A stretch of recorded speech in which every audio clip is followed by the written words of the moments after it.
পশুয়াকে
তেরো কেজি আরো 1000 থেকে 13,000 টাকা বাজার মোটামুটি আলহামদুলিল্লাহ।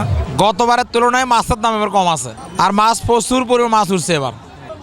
মাছের দামই তো কম, চাইতে থাকবেই তো, গতবার চাইতে মাছের দাম কম এবার। মেলার যেটা মাছ সেটা মনে করেন যে খরিদ্দারেরা আসে অন্তর আকর্ষণ, ভাই বাগার মাছ কই, বাগার মাছ নাই। আমি বগুড়া থেকে আসছি, তো এখানে আমার দুলা ভাইয়ের বাসা, বড় অপর বোনের শ্বশুর বাড়ি, আমার বড় বোনের শ্বশুর বাড়িতে। তো এখানে বগুড়া থেকে আসে অনেক ভালো লাগতেছে। আমি মাছের নাম জানি না, কিনছে। কত বড় মাছ? আমি মাপি নাই, বাট বড়ই আছে, দেখছিলাম। দুই ভাই 15 কেজি 675 টাকা করে। আমাদের এই মেলার যে ঐতিহ্য সেটা হচ্ছে আজ থেকে 452 বছর আগ থেকে ওই সময়কাল এখানে অনেক সন্ন্যাসীর আগমন ঘটত, কিন্তু কালের পরিবর্তনে আস্তে আস্তে সেটা বিলীন হওয়ার পথে আর কি।